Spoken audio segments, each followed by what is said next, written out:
So in mid-2021, at about the point it was starting to look like things were opening up again, I was asked if I wanted to take the opportunity to go on a trip to one of the most remote abandoned villages in Britain that's now home to a top-secret military radar installation. Yeah, that sounds like an incredible trip. I was definitely up for it and very interested in going. There was just one catch. The village is located on a tiny island in the North Atlantic. So here's the story of how I got there, what I found, and why the best bit of the trip was the bit that I wasn't even expecting. First, of course, have to get to Scotland.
And of course, once I'd made it to Scotland, that's still nowhere near remote enough, so we head off cross-country to Skye.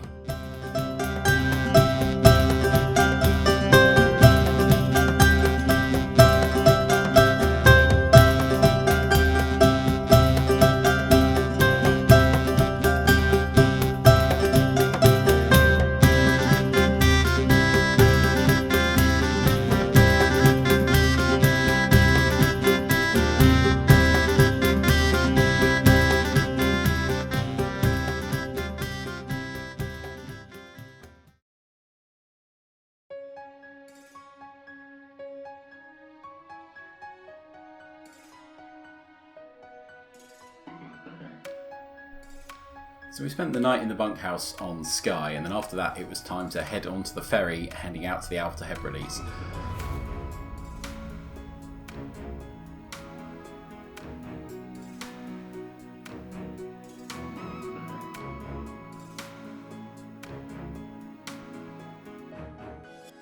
And this seems pretty remote. This is probably one of the more remote places I've ever been. And yet, even the Outer Hebrides is still not remote enough. We're actually going even further than this. We're going beyond the reach of the ferry service.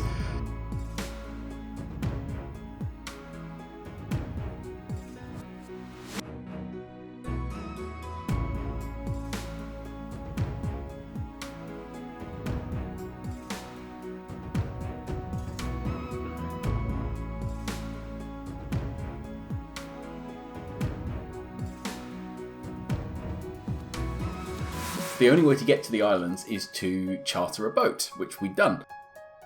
And even then, they don't actually say you're going on this day because you're heading out into the North Atlantic in unpredictable seas. What they give you is a window, and they say, okay, if the weather is good enough, we will take you somewhere in that 3-day window that we had.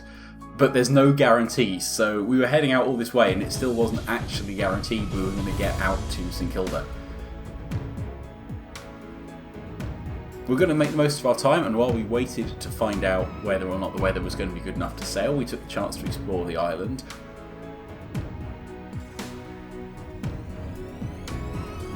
We took the chance to head out to the lighthouse, and there was a really lovely lady there actually volunteering in the coffee shop that the charity that runs the place had set up, and she gave us absolutely fascinating insight into the history of the place and how it used to be manned by a lighthouse keeper that lived in these fantastic sort of fantasy Egyptian cottages that have been built next to it, but then slowly over the years it got more and more automated until it's basically all entirely unmanned and automatic right now, and they just helicopter people out from the mainland once in a while to check it's all still working. But unfortunately, while we were out there, we got the news that the weather the next day wasn't going to be good enough for us to head out to St Kilda. There was just too much chance that the weather would turn in the middle of the day and we wouldn't be able to make it back. So there was nothing we could do but wait.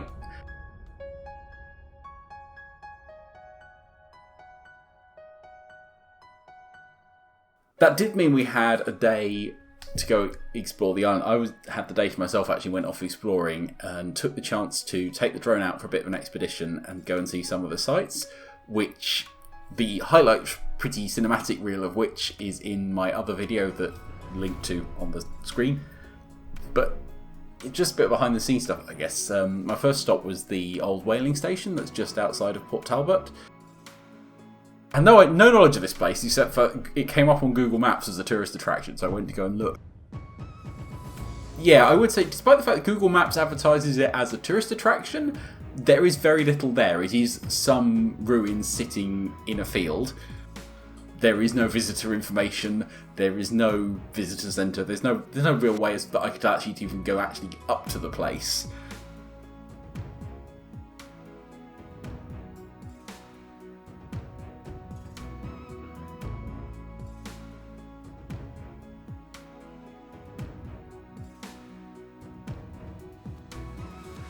It was a good shout. It was quite a good location for the drone, except for the fact that it turns out there was a big bird nesting in that old chimney in the middle of the site, and it was not happy at being disturbed, so had to be quite a hasty retreat from that one.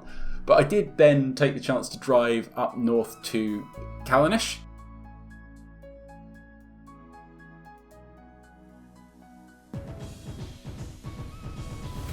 Went and explored the big main stone circle site, which is amazing. I think it's very hard to appreciate the scale of it when you're in it. It's only when you see it in the distance you realise quite how big this thing is. But obviously the main site is quite touristy. There's a visitor centre there, there's a big car park, there's lots of coach parties. But there's several other smaller sites around the peripheral. So I went out to some of those and got the drone out there and got some pretty good shots that made it into the video that I've already put out on YouTube.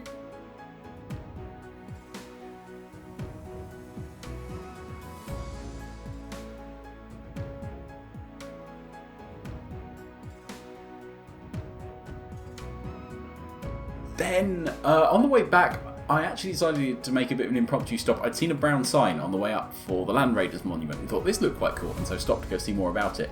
Not only was it a stunningly beautiful location, as you can see, it was also really fascinating. It was a bit of history I really didn't know much about, which was the Land Raiders movement, which was basically a protest by the common folk against the rich landlords trying to evict them off the land that they'd farmed for hundreds of years. And it was quite a big protest movement and big bit of Scottish history I wasn't familiar with, so it was quite interesting to find out about that and to get the drone out.